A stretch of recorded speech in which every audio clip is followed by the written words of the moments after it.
Luzon, Visayas, Mindanao at buong mundo. Ngayon ay Lunes, December 30, 2024.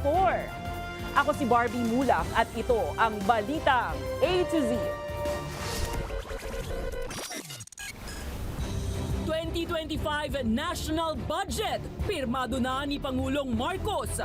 Pero ilang grupo nagprotesta. 2 araw bago ang selebrasyon ng bagong taon, bilang ng biktima ng paputok, nadagdagan pa. Tips para maprotektahan ang pets sa nakaka-stress na ingay sa pagsalubong sa bagong taon. Alamin! Bawas presyo sa lahat ng produktong petrolyo, kasado na sa huling araw ng taon. 179 katao patay sa eroplanong bumagsak at nagliyab sa South Korea. At sa showbiz, Andrea Brillantes nanguna sa 100 Most Beautiful Faces of 2024.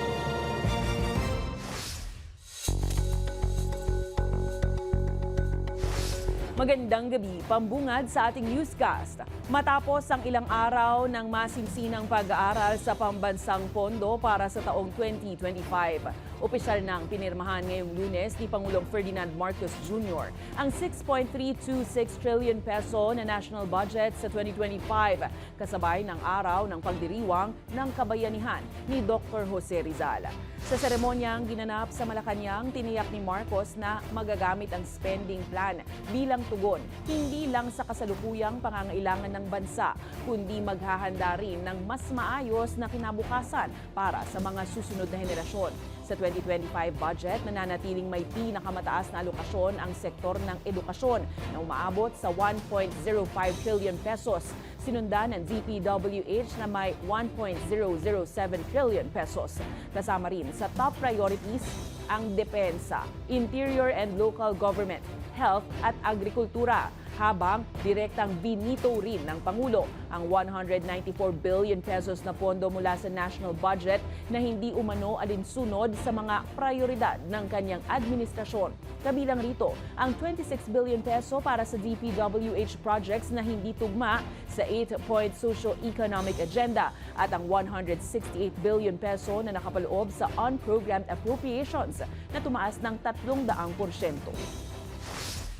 Sisikapin din po natin na ipagpatuloy at ipapagpapatupad ang ating economic services kasama ang infrastruktura at agrikultura upang mapalakas pa ang ating ekonomiya at malabanan ang kahirapan na dulot ng pagtaas ng presyo ng bilihin at kalamidad.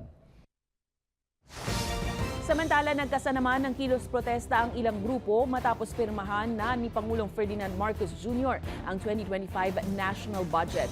Tinuligsa rin ng mga rallyista ang administrasyon at ang Bicameral Conference Committee dahil sa anilay hindi makatarungang alokasyon ng pondo sa mga ahensya ng pamahalaan. Ang Balitang A to Z ni Naomi Almohano. 2025 budget! Mainit ang sigaw ng mga grupong nagsagawa ng kilos protesta sa Tomas Morato ngayong Lunes para batikusin ang anilay anti-poor na 2025 national budget. Ito'y kahit pa opisyal na itong pinirmahan ni Pangulong Ferdinand Marcos Jr. ngayong Lunes. Kasabay yan ang pagdiriwang ng ika-128 anibersaryo ng kabayanihan ni Gat Jose Rizal. Anila, bahagi ng isang uri ng pork barrel ang paglagda ng Pangulo sa 26 na bilyong pisong pondo para sa ayuda sa Kaposang Kita program na suporta umano sa mga minimum wage earner. Itong December 30 ngayon, tandaan natin, binaril si Rizal. Binaril na rin ang taong bayan ngayong taon naman na ito. Yung 184 or 194 na binito mula sa DPWH Fund. Pero yung mga pondo ng mga nasa Kongreso, Senado, maintain yon 47-something billion.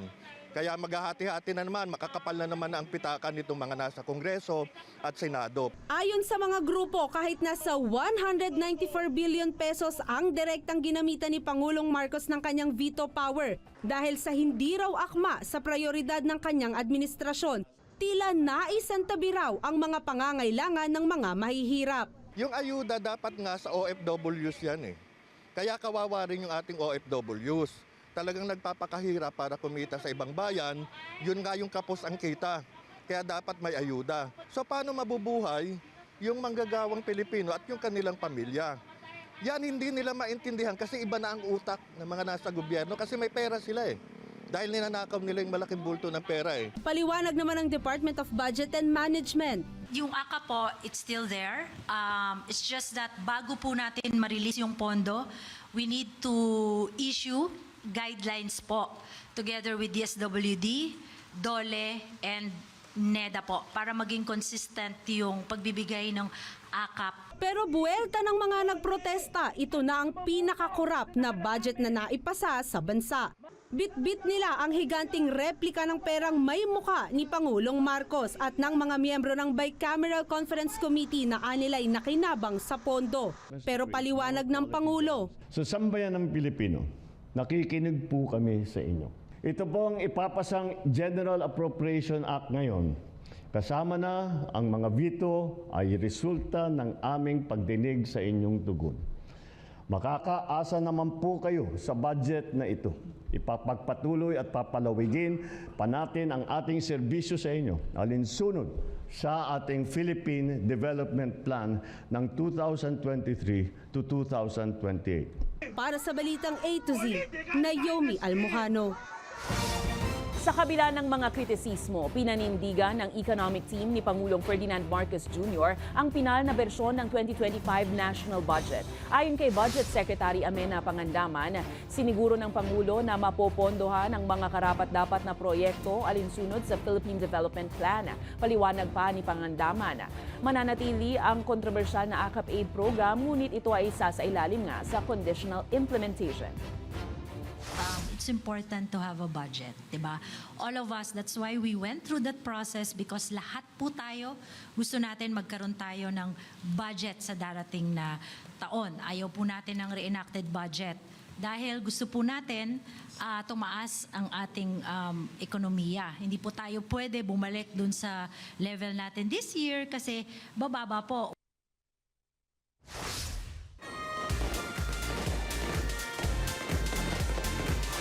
2 araw bago ang pagsalubong sa bagong taon, umabot na sa 163 ang bilang ng fireworks-related injuries na naitala mula sa 62 Sentinel sites na minomonitor ng Department of Health.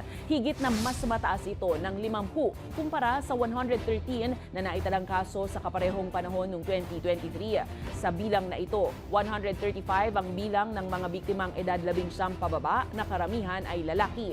72% o nasa 118 na kaso naman ay dulot ng mga illegal na paputok kagaya ng boga, 5-star at piccolo. Muling payo ng ahensya sa publiko, huwag na lang pong magpaputok at pumili na lang ng mga alternatibong pampaingay para sa ligtas na pagsalubong sa 2025. Kanya-kanya namang paraan ng mga pet owner para sanayin ang kanilang mga alagang fur babies sa ingay ng paligid para hindi mabigla sa mas nakabibinging ingay sa pagsalubong sa bagong taon. Payo naman ng eksperto, balutan ng tela ang katawan ng inyong fur babies o yung tinatawag na anxiety wrap para maibsan ang kanilang stress sa panahong ito. Ang Balitang A to Z ni Ace Cruz. Tuwing umaga kong ilibot ni Nanay Joy ang alagang aso sa gilid ng highway kung saan dumaraan ang may ingay na sasakyan. Paraan niya ito para sanayin sa ingay ang kanyang pet dog bilang paghahanda sa mga paputok sa bisperas ng bagong taon. Maingay, para masanay siya sa ingay. Para pag nasa bahay. Oo, sanay na sila, tahimik na sila sa loob ng bahay. Yung ibang aso ko, aligaga, pag maingay, ang mga paputok, umiingay din sila, tumatahol. Pero iba nasa tabi lang. Bagay na sinang-ayunan ng ekspertong si Dr. Donita Quezon, isang veterinarian para hindi anya makatagdag sa stress ng fur babies, lalo't ilang beses na mas malakas ang pandinig ng mga hayop kaysa sa tao. Pwede natin i-desensitize yung mga alaga natin from fireworks. So pwede tayong mag-play ng mga sounds, mga malalakas na music or mga biglaang bang na background noises. Tapos at the same time, give them treats, parang ibigyan natin sila ng pets and patting sa head para alam nila na it's okay to have that type of background noise out pagdating ng ng New Year. Mas mainam din anyang ilagay ang fur babies sa mas tahimik na lugar sa bahay. At kung maari, ay lagyan sila ng anxiety wrap o yung tela na ipinapalupot sa katawan ng fur babies. So nag-give yan ng parang binuboost niya yung hormones natin at tawag nating endorphin sa katawan ng aso. So it will help them lower the stress, it will help them with their mood and well-being. Feeling na somebody's hugging them will help them also. Kasabay ng bisperas ng bagong taon, inilibot ni Malabon Zoo owner na si Manny Tiangco ang mga bata sa iba't ibang hayop doon. Kabilang ang deer na ito na kanila pang pinakain, ang tiger at ahas tiyempong papasok ang 2025 na Year of the Snake. Isa itong albino Burmese python ang nakalingki sa amin ni Sir Manny ng Malabon Zoo na kanilang inaalagaan dito sa zoo, kaya't nga patuloy ang kanilang apela sa publiko ngayong bisperas ng bagong taon na huwag magpaputok para iwas stress sa katulad nitong mga hayop. Gaya ng payo ng mga eksperto ay ginagawa nila ang pag-aliw sa mga alagang hayop para mailayo ang atensyon sa nakabibinging ingay tuwing salubong sa bagong taon. We try to replicate the forest of a tropical rainforest. It serves as a silencer po. And so wala pong papasok na masyadong noise sa loob ng Malabon Zoo. And as I mentioned to you, we play soft music inside the zoo during the evenings. And those soothing music, and then kasama namin po yung mga alaga namin and they feel protected. Para sa ilan, mas magandang gumamit na lang ng alternatibong pampaingay gaya ng turotol sa halip ng nakabibingi mga paputok. Kasi po may stress po yung mga hayop. Hindi na po. Bakit? Para hindi po sila ma-stress. Malaking po kasi dito ka lang din po natutunan na parang yung pagpapaputok pala, nakaka-stress din pala sa mga hayop po. Umaasa ang iba't ibang animal rights group na sa ganitong mga kampanya ay tuluyang mawawala ang nakasanayang pagpapaputok na nakakapaminsala hindi lang sa mga tao kung hindi pati sa mga hayop. Para sa Balitang A to Z, Ace Cruz. Sa paggunita ng ika-128 anibersaryo ng kabayanihan ni Dr. Jose Rizal, nanawagan si President Ferdinand Marcos Jr. sa lahat ng mga Pilipino na yakapin at isabuhay ang lahat ng katangian ni Rizal para sa isang makatarungan at progresibong bansa. Sa kanyang mensahe, pinayuhan ng Pangulo ang mga Pilipino na hindi lang kilalanin ang naging papel ni Rizal sa pagkamit ng kasarinlan, kundi isabuhay rin ang mga nagawa niya na siyang nagpasiklab ng revolusyon. Samantala, nanawagan rin si Vice President Sara Duterte na tularan ang katapangan ng ating pambansang bayani laban sa pang-aapi at kawalan ng hustisya. Ang napakatinding pagsubok na kanyang pinagdaanan ay nagpapaalala sa atin na kahit sa pinakamadilim na oras, ang liwanag ng katotohanan at katarungan ay maaaring manaig. Kapwa bumaba ang net trust ratings ni na Pangulong Ferdinand Bongbong Marcos Jr. at Vice President Sara Duterte nitong huling buwan ng taon batay sa social weather stations. Ayon sa SWS survey na kinomisyon ng Strat-Based Consultancy, mula sa plus 33 na score nitong Setyembre, nalagasan ng 4 na puntos si Marcos para bumagsak ang kanyang nationwide trust rating score sa line of 2. Si Vice President Sara Duterte naman, 6 na puntos ang nawala mula sa dating plus 29 na score, ngayon plus 23 na lang. Pero kung susuriin, mas mataas ang trust score ni Marcos sa Metro Manila, Luzon at Visayas kumpara mula sa Mindanao. Habang baliktad naman ang kay VP Sara na malayong mas malaking bahagdan ng mga taga Mindanao ang may tiwala sa kanya. Gayunpaman, itinuturing na moderate trust level ang nakuha ng dalawang pinakamataas na lider ng bansa. Mga ka-A to Z, weather monitor muna po tayo. Asahan ang maaliwalas na panahon na may mga kaunting pag-uulan. Dito sa Metro Manila, bukas Martes, bisperas ng bagong taon, ayon sa Weather Bureau Pag-asa. Makararanas naman ang Northern Luzon, partikular na sa mainland Cagayan at Isabela, maging sa eastern part ng Luzon, ng maulap na papawirin at mga pag-uulan. Dulot po yan ng northeast monsuno amihan at shear line o yung salubungan ng mainit at malamig na hangin. Samantala, Samantala, nakakaapekto naman ang easterlies sa ilang bahagi ng bansa tulad ng Southern Luzon at Bicol Region. Kaya hindi masyadong makararanas ng kaulapan. Gayunpaman, magdadala pa rin ito ng mga panaka-nakaang pag-uulan. Habang Intertropical Convergence Zone o ITCZ naman ang umiiral ngayon sa Palawan, Visayas at Mindanao, kaya tasahan din ng maulap na papawirin na may kalat-kalat na pag-uulan. Wala naman pong namomonitor ang pag-asa na namumuong bagyo o low pressure area sa loob at labas ng Philippine Area of Responsibility.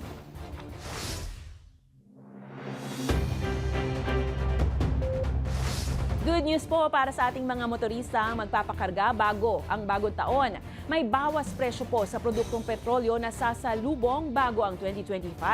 Sa abiso ng mga kumpanya ng langis, nasa 30 sentimos ang bawas sa kada litro ng gasolina at diesel, habang halos piso naman o 90 centavos sa kada litro ng kerosene. Ayon sa Department of Energy, inaasahan kasi ng International Energy Agency ang patuloy na sobrang supply ng langis sa 2025 kahit pa magpatuloy ang production cuts ng Organization of the Petroleum Exporting Countries o OPEC.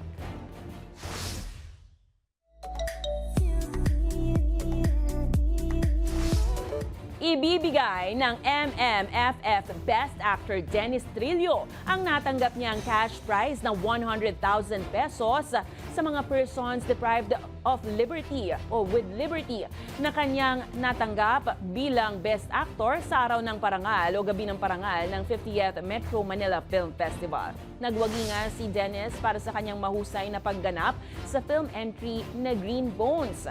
Sa isang panayam, sinabi ng aktor na ang kahalagahan daw ng pelikula ay ang pagiging mabuti. Kaya naman raw ang naisip niyang paraan, lalo na sa mundong ipinakita nila sa pelikula. Ito na ang pangalawang beses na nagwaging Best Actor si Dennis para sa MMFF. Hindi rin ito ang unang tagumpay ni Dennis sa MMFF dahil noong 2018, nanalo siya bilang Best Actor sa pelikulang One Great Love, bagamat hindi siya nakadalo sa mismong gabi ng parangal. Congratulations, Dennis! Abangan sa aming pagbabalik, bagong taon, bagong buhay. Mahigit 1,000 PDL sa buong bansa, pinalaya na ng Bureau of Corrections. At mahigit 170 patay, 2 sugatan sa pagsabog ng eroplano sa South Korea. Abangan ang kumpletong ulat sa pagbabalik ng Balitang A to Z.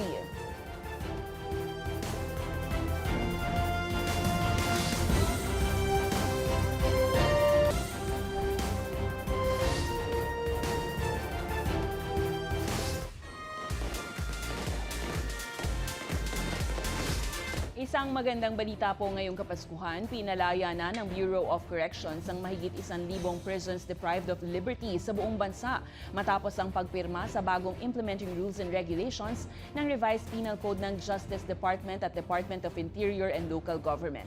Ang Balitang A to Z ni Ian Maghanoy.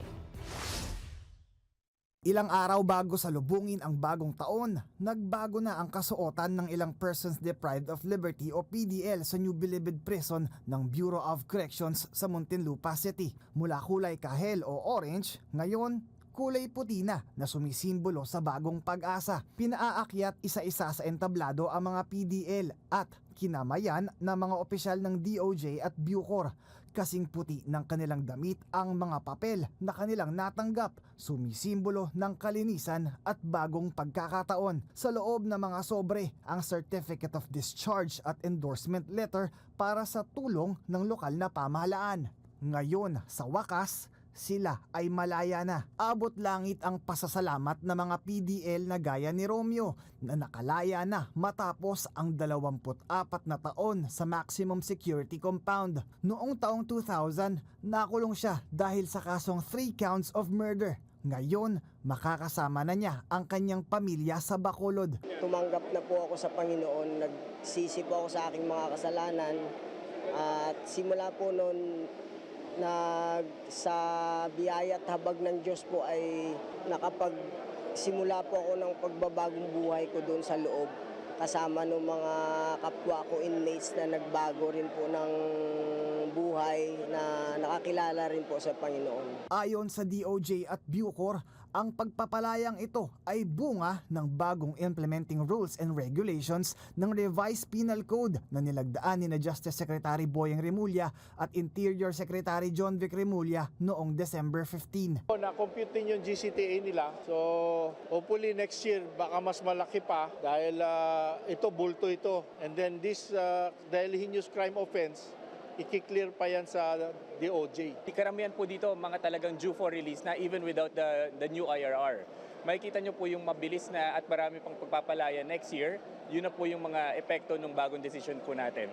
So lahat po yan dumadaan muna sa legal ng Bucor, dadaan po sa office ni DG Katapang at dadaan din po yan sa opisina ni Secretary Remulla. Sa kabuuan, mahigit 1,000 PDL ang nakalaya mula sa iba't ibang piitan. 59 sa Correctional Institution for Women, 2 sa Iwahig Prison and Penal Farm, 18 sa CIW sa Mindanao, 170 sa Davao Prison and Penal Farm, 111 sa Iwahig Prison and Penal Farm, 69 sa Leyte Regional Prison, 199 sa Maximum Security Compound, 146 sa Medium Security Compound at 40 naman sa Minimum Security Compound, 17 sa Reception and Diagnostic Center, 68 sa Sablayan Prison and Penal Farm at 101 sa Ramon Magsaysay Prison and Penal Farm. Maghanap agad ako ng simbahan na po pwedeng yung simbahan po na welcome akong tanggapin sa kagaya ko po na isang bilanggo.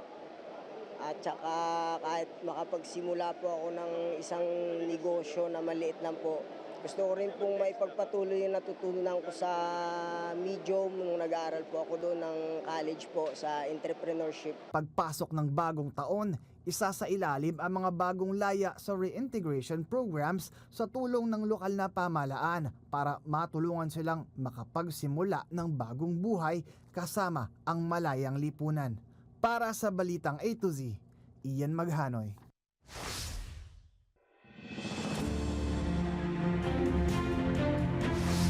Pinag-aaralan ng Bureau of Corrections ang mga legal na opsyon para ma-accredit ng Correctional Institution for Women ang 15 taong pagkakabilanggo ni Mary Jane Veloso sa Indonesia.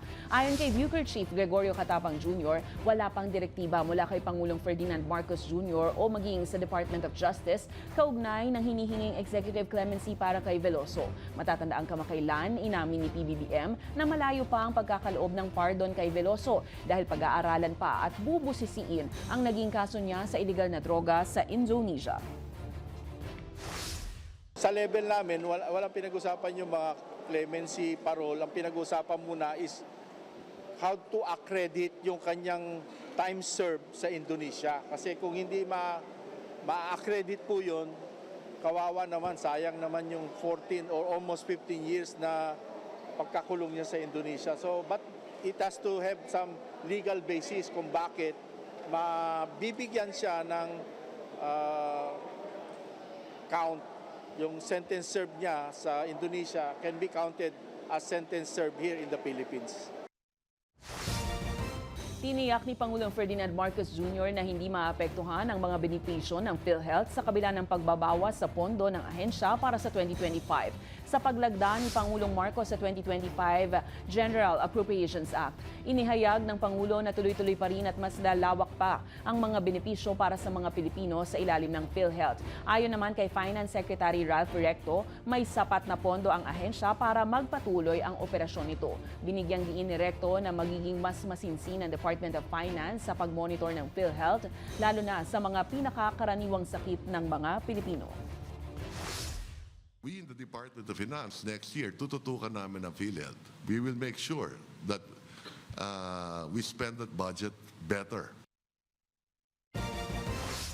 Balikbansa na ang 13 Filipino surrogate mothers na nakulong sa Cambodia matapos mabigyan ng royal pardon. Ayon sa Department of Foreign Affairs, gumamit ng backdoor para makalusot at makalabas ng Pilipinas ang ilan sa 13 Pinay na naaresto sa Cambodia. Karaniwan daw ng taktika ito ng mga scam recruiter at human trafficking syndicates para makaiwas sa mahigpit na screening ng Bureau of Immigration.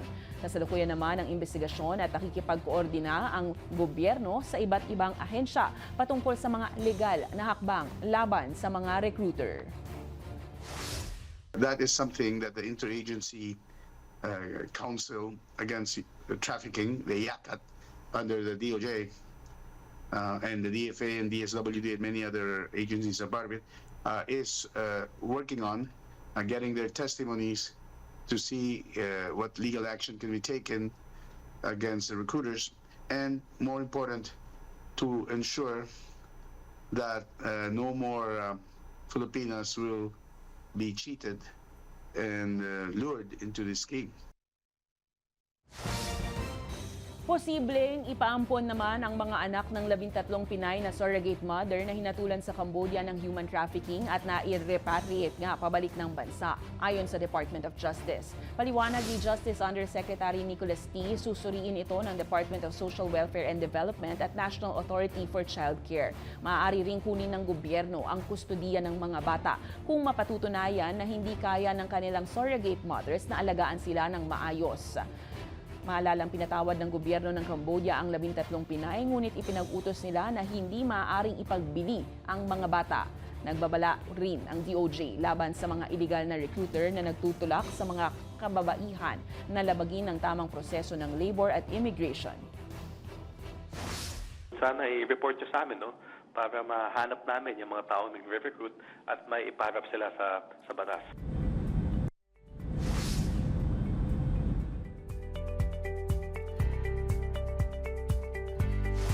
Isang malungkot na trahedya bago matapos ang 2024. Patay ang 179 na katao matapos bumagsak at magliyab ang isang passenger plane sa South Korea nitong linggo. Ito na ang pinakamalagim na aviation disaster sa bansa sa loob ng mahigit 2 dekada.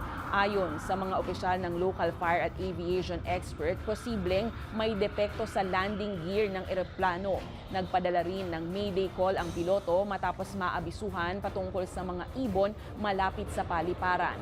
Umalis mula Bangkok, Thailand ang Boeing 737-800 na pagmamay-ari ng Jeju Air, ang pinakamalaking low-cost airline ng South Korea. Gayunpaman, nakaligtas sa 181 na sakay ang 2 sa cabin crew member nito. Susunod, tunay na gandang Pinay. Andrea Brillantes, top 1 sa Most Beautiful Faces of 2024 sa buong mundo. Iba pang Pinay na pasok rin sa listahan, kilalanin. At Ding Dong Dantes at Marian Rivera muling kinasal sa kanilang 10th wedding anniversary.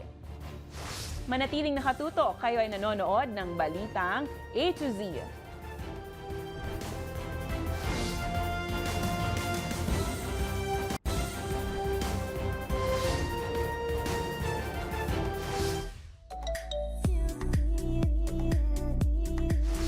Bago tuluyang matapos ang taon, inilabas na ang listahan ng 100 Most Beautiful Faces of 2024, kung saan pasok ang kapamilya actress na si Andrea Brillantes sa top spot. Samantala, Dongyan couple muling ikinasal sa kanilang 10th anniversary, makichika sa Balitang A to Z Showbiz ni Lane Garcia.